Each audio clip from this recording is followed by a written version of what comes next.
Good morning, everybody, and another video here from Case Hits Collectibles and diving into the Lorcana market. I know last video we had talked about there's a bit of a slowdown right now, and I think I would kind of like discuss and go through reasons why there might be a slowdown and some of the things that I saw happen in this market, some trends that I saw during the last few weeks of the massive run up in prices, then the stabilization, then a little bit of the downturn in prices. And I thought we'd have some fun and get into that. Also, if you care to note, I will be going to my first in-person card show next month, and I'm really looking forward to that. We'll probably do like a live stream of that. So if you're interested in kind of like that live stream table perspective, I'm gonna have cards from all sorts of games, all sorts of TCGs, because I don't have just one love. I really enjoy a lot of the different TCGs and collecting and trading and dealing in them. So you'll get to see our very first ever booth experience at a card show coming up in about a month. So stay tuned for that. Anyway, back to Lorcana here. I'm still like really super excited about what the Lorcana market's going to look like. A lot of people, Team Rocket Joey and Poke NE and all of them have made some really great videos about sort of long-term investment, even people like Alpha Investments and all these people. And the thing is that long term has sort of changed for people's mindsets recently. Like the definition has changed a lot. Long term used to be like 5+ years, maybe even 10+ years. It was very much at minimum 1 year, because that's when you kind of got through long term capital gains versus short term capital gains, that benchmark of 1 year in the traditional investment world. But long term really meant like a long term horizon was like 5, 10, 15, 20 years out. And now it feels like long term to a lot of people, especially maybe like younger people with smaller bankrolls and like, less sort of responsibilities like family and careers and things like that. It feels like long term to them now is like 1 month, 2 months, and they expect their investments, almost like Bitcoin crypto type gains in a day or two. Like every day they probably wake up and check the markets to see if they're going up or down. And it's just kind of like a difference in terms. I'm not saying one's better or not, but for me, I'm when I buy sealed product, for me, that product it sits on the shelf. I don't have a time horizon for it. And I know I'm like kind of rambling and deviating, but maybe this will help some people out there. But when I buy sealed product, my strategy typically with myself and for the store is to just throw it into storage, right? Throw it into storage. I don't really do rip and ships. Maybe something in the future will do, but I just throw it into storage and I set it and forget. I literally have a rack and I put it all on a rack and I call it a day. Now, if let's say 6 months from now or whatever, or 8 months from now, I look at that product and I see that it's gone up, 100 or 150%, or sometimes even more than that. Sometimes it's 2, 3, 400% within 8 months to a year. Yeah, absolutely. What we'll do is we'll sell a portion of that position. Let's say I bought 12 boxes of something, right? And it's gone up 200%. Well, we'll very well likely will sell 4 or 5 of those boxes. Okay. And what that does is it makes our cost basis for what we have on inventory basically zero. All right. We've made enough profit from the sales of the boxes we sold to cover the cost of the boxes we retain. And we have a little bit of cash flow to move into the next thing now, right? And that's our strategy. We don't put a timeline on it. We're not like, oh, if this doesn't 2x in 1 month, we've got to dump it all and move on to the next thing. No, because we have enough money, right? Like we're coming at this with hundreds of thousands of dollars already, or tens of thousands of dollars. Even you could do the same strategy. We're not coming at it with, $500 in the bank and a credit card. So we don't have to flip constantly. So I think that's one big advantage. Anyway, nobody cares about that. Let's get back to the market. So market has definitely like what I would call two things have happened. One, absolutely, you've had 100% without a doubt a slowdown in new investment coming into the game. How do we know this? Well, we can easily just look at things like this. Look at Fabled, all right? Look at the last 1 month chart. Okay, we look at 3 month chart. We had days back here where we had 7, 5, 4. These are cases, right? So obviously a little bit more of a capital up front, but look at those prices. So what happened was the cheaper cases on the market were sold out. Now, a couple fools money, right? There's always fool and a money will always be soon separated, right? We all know that thing. So, and we've got some people who bought at the $2,500 mark, which creates this image that the market value, right, has gone up. It's for 4,000. Like, let's call it 4,000, right? So 4,500, right? 4,500, but we had no sales in July. So what happened is this is the FOMO run up hype, okay? You had all these people not even, 2 months ago buying for 2,500, right? Very, very reasonable, not too crazy. the hype cycle starts, new money's coming in, and the new money doesn't really care because they believe like, hey, there's only like 6 to 10 cases on the market. If I buy up 3 or 4, well, the new price floor is going to be 4,500. A few people buy that. Now my assets are worth 4,500 and I can try to even sell into that. So there's a good possibility that somebody who bought at 2,500 is somebody who sold at 4,500 to somebody up here, right? There's always somebody, eventually willing to pay for a price. But what happened also that I think needs to be discussed is that the supply that you see is not a finite number, right? So people will see the sales coming up and the prices running up, and then they will start to list. And the higher the price goes, the more aggressive people will list singles onto the market and kind of like refill up that gap. And then what happens is the price again will slowly start to drift back down as let's just say this person relists it because maybe they need money and they want to sell, so they'll relist it at 4,200 or 4,100, right? And then maybe this person says, no, I want to be the cheapest one on the market, so they go from 4,100 back down to 4,000, and then eventually it will sell again, right? So and that's how you kind of establish that new price floor. So we are seeing absolutely a slowdown in the total sales. I mean, again, you can just look at the charts, okay? Like you don't need again, you don't need a PhD in this stuff. We were averaging pretty solid up here in like the 6 to 7, 8 range for a good solid month. Obviously, that's going to drive up prices. But then look what happens. Okay, boom, and then all of a sudden we go down to 1, 2, or 3, and you can see like it just this massive lack of buying because the price is too high. Like the market is showing the price is too high for any large amount of retail demand. That's not a problem. Like again, we're talking about this long term. Assuming that there's no reprint, if there's a massive, huge wave of reprints, this whole story could change. I don't think that they're going to do like a massive amount of reprints. Even if they did reprinting, I think it would just be pretty small, and it would probably drop this like 10, 15, 20% tops, and then it would rebuild over time. Then you go to like stuff, Whispers and Wells gets a lot of talking about. Let's talk about something that's older, like Rise of the Floorborn. Wow, I can't speak. All right, pretty much like lackadaisical sales all year long. Really hit and miss, spotty. They sold 100 in a year, right? It's down a little bit. Who cares, right? The sealed prices are down. This is why when people talk about long term, they really, really, truly mean you need to be long term in this stuff. Because again, the supply will keep getting revamped from people that were bag holders and people that are like holding onto their product. They will eventually put more product back into the market if they have it now. So what you're doing is you're waiting for a period of time where that replenishment of product that's sitting in people's closets and basements, that all has to get sold out too, and you don't even know how much is in there. So it really is a patient long-term game. But if you believe that this game's going to be around, I mean, based on Ravensburger's 3-year plan, it sounds like they really do have a lot of great things planned for this game. They have a bright future ahead of them. At the very minimum, it sounds like we've got at least 3 years or so of marketing plan. And if the product keeps selling, like, with our newest product, right? The newest set coming out, Attack of the Vine, if it's going to actually keep selling for the prices that it's selling for, I'm sure when release comes, my estimation is that when release comes, this product drops back down to like 180. As tons of people have it available. But this is going to be a great product. It's going to have great cards, and it is the new flashy chase. And so this is another one of the reasons why sales have slowed down for Fabled, right? Sales have slowed down for Winterspell.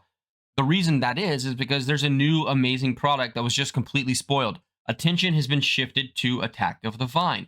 Attention has been shifted to Gundam GD05. Attention has been shifted to Pokemon 30th Celebration, right? Like there's a lot of other things. There's always more things and always new and exciting things to get people something to talk about on the pipelines. That's what these companies are paid to do. That's their marketing strategy, right? Is to always keep something in the pipeline to stretch out your spoiler seasons, to stretch out your podcasts and all this stuff to, selectively give content creators, access and information and boxes and things like that over a period of time to keep those eyeballs on the future. That's just the way marketing works. That's the way these businesses work. There's always going to be, and I think again, Poke Annie and Team Rocket Joey kind of said this very well, is like the next set, best set mentality is always going to be there because content creators, the big, massive content creators that everybody watches, they need something to talk about. They get bored too. They're gonna get bored talking about Prismatic over and over and over again for 3-4 months. Like they always need something new to talk about. So they're always going to jump onto the next best thing because it's just something exciting and new for them to talk about and discover. So anyway, don't lose too much sleep over your box prices going stagnant. If you bought sealed into the hype, if you bought at the tops, you might have a little bit longer. Like if you bought Jafar up here at 600, I still think that, my opinion is that this box, even though it's not as liked as from people, but it's got amazing artwork and amazing characters. And this is one of those where, like I told y'all, like I think this should be a $250 box. I've got 2 cases of it myself. I'm not listed here. Like I'm not going to list and sell at this price. I might even accrue more over time if it stabilizes even better. But it's the same story for all these sets. Like you can just look, you can see that there was a ton of sales build up. This one actually surprisingly has quite a bit of sales still going at the 600 level. So people must be saying, hey, for 600 bucks, this isn't that bad of a price. My goal would be to, if I ever to sell one of those cases, would be to sell one of the cases at $1,000. Simple as that. I don't really see a point in selling any sooner than that. So yeah, just have fun with it. Singles wise, we even saw some retraction on some of the singles. Look, there's just no sales. There's no sales. Now you can go to eBay and see some PSA 10 sales and stuff like that. I think, I don't want to share my opinion about PSA, but of all the grading companies, PSA is the easiest one to get a 10. People only care about PSA 10 because it drives some like hypothetical premium in their brains. But the reality is like, if you're actually a purist and you're actually a collector and you actually care about the quality of the card that you're buying, something like BGS Black Label 10 or a PCG, pristine 10, like those are so significantly harder to obtain than a PSA 10. Like I'm talking like way, way harder to get because PSA doesn't do subgrades. PSA like is very lenient. PSA charges you more money when they give you a card of more value. So they're almost, I'm not saying that they do anything, illegal or anything, but they are incentivized to give higher grades like PSA 10s because then they can charge the customer more money for them to get their own cards graded. So whereas other companies, they have a flat rate and they also have very like discriminate subcategories that you're being graded on. And if you get a 9.5 or a 9 in one of those subcategories, it's impossible to get a perfect 10, right? So it's much, much harder. So like any pure collector or, grader understands that like the PSA 10 premium is almost like unwarranted because it's not like that good of a strategy. I'm talking about a lot of other things besides just strike prices and market stuff, but I hope you guys appreciate it. Like I've been in this industry for quite a long time. I've been in the investment world for upwards of 20 years.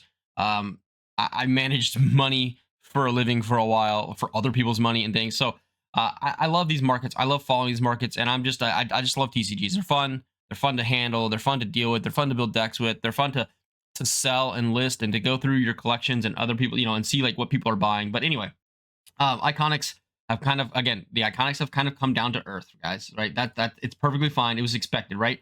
2,500, 1,600. There's not one person in this world who bought this card for 2,500 raw they probably instantly like here's the what really probably happened with this. This person bought this card raw because they thought that if they got a PSA 10 in this card, that it could probably sell for $5,000, $6,000, $7,000, $8,000. Okay, so here's what happened. They bought this card.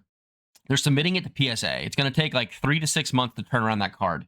In the time that they bought this card, it's going to tank 50%, and it's already down to 1,600 as a sale. It's probably going to go even lower before it sells again, right? What's the current listing at here? 1,850. So there's a reason why nobody's buying, right? Nobody's buying because the price is too high. As soon as somebody listed for 1,600, they bought it for 1,600. But people aren't valuing this card at $1,900, $2,000. That's just the proof, right? They're not buying it. If they were, then it would be valued that way. So what's going to happen is this person's going to watch a lot of their value get sapped away from time because they bought literally at the very top of the market. Now, if they wait 2, 3, 4, 5 years, maybe that will come back. But I don't think this person probably has that mindset. My guess is that this person isn't like some true collector or believer in Lorcana. This is somebody who bought into the hype, bought at literally the exact top, and was planning on getting graded this card to try to flip it for a profit. And here we go. Anyway, and enough mentality and investor sentiment and stuff. But these are the things I'm seeing. Almost all these cards on this page have come down significantly from where they were, 3 weeks ago or so. There are a few that have kind of gone up and stayed up, and those are the ones that were underpriced. And now everything, in my opinion, right now is the time to kind of like just relax Wait for Attack of the Vine to come out. Wait for the prices to drop on Attack of the Vine. Like, don't buy pre-sale. Don't like buy day one. I don't believe that those prices are going to hold. I really do think that once the market gets flooded and the race to it's going to not like race to the bottom, as in like it's going to go down to like $20 a box or anything crazy, or $90 a box like the old school boxes. No, I don't think it's going to go to that. I think we'll be lucky. We'll be lucky if it falls to MSRP. I would expect probably in the 160 to 180 range is probably where it's going to fall after release at some point. Because again, people are going to be looking at Pokemon 30. People are going to be looking at the next Magic the Gathering set. They're going to be looking at the next One Piece set. They're going to be looking at the next Gundam set. The next Riftbound set, right? What I've learned is that in this market right now, there's very limited actual real capital. Most of it is credit, and when most of it is credit, there's a time horizon before the interest can come and go, and it's typically like 2 to 3 weeks, because then the bills come due and they've got to sell. So if they haven't run up the prices enough and sold into it, then they got to sell for a loss. They list lower and then it comes back out. Yeah, you can just kind of look at the different enchanteds. I mean, these are beautiful cards, beautiful artwork. The only unfortunate thing is all these enchanteds were just completely driven up massively in price, and I don't really think that any of them are quote unquote a great deal. Can you make money in the future? Sure, but I don't see any of these as being a good deal. I don't see anything that makes me want to like push it to anybody. I think these cards are where they are right now, and we need to wait for the market to kind of resettle. We need to wait for some new stuff to get on the market. We can sit here and chase the cheapest. We can look at the cheapest, epics or the cheapest, enchanteds, and pretend like they're going to be good investments. But in reality, is the reason that they're still cheap at this point, probably, if they're still cheap after that giant run up, they're probably cheap for a reason. They're either like too easy to obtain, there's too many of them on the market, or they're just not desirable to the mass quantity of players and collectors in the game. And it just is what it is. It's okay. Move on. Wait for the next set. The one thing about all this type of market and investment and that type of stuff is that there's always something new down the pipeline. There's always going to be a new opportunity. You don't need to be the one that like holding the bag, chasing what other people are doing. Make up your own strategies. I tell you mine, like I've talked about what I'm buying. It is what it is. People don't have to agree with me, but like for me, like, I was a believer in Rainer Jafar. I was a believer in Arcasia's Island. I'm a believer in Fable, but just not at this price. I think this price is just too high right now. Wilds Unknowns, I think, is a fantastic set. I just overpriced right now, and so we're gonna wait, and we're gonna wait. If prices don't come down, it's okay. I'm not gonna lose any sleep over it. But it's not the price point that I'm willing to pay. So I'm willing to either wait for that price point or to not be a part of it and move on to something else, because there's a million products that you can buy.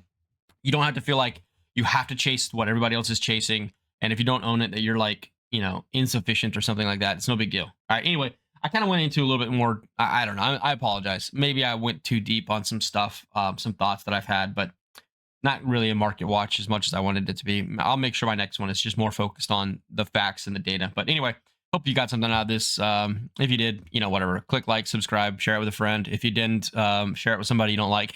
Anyway, peace.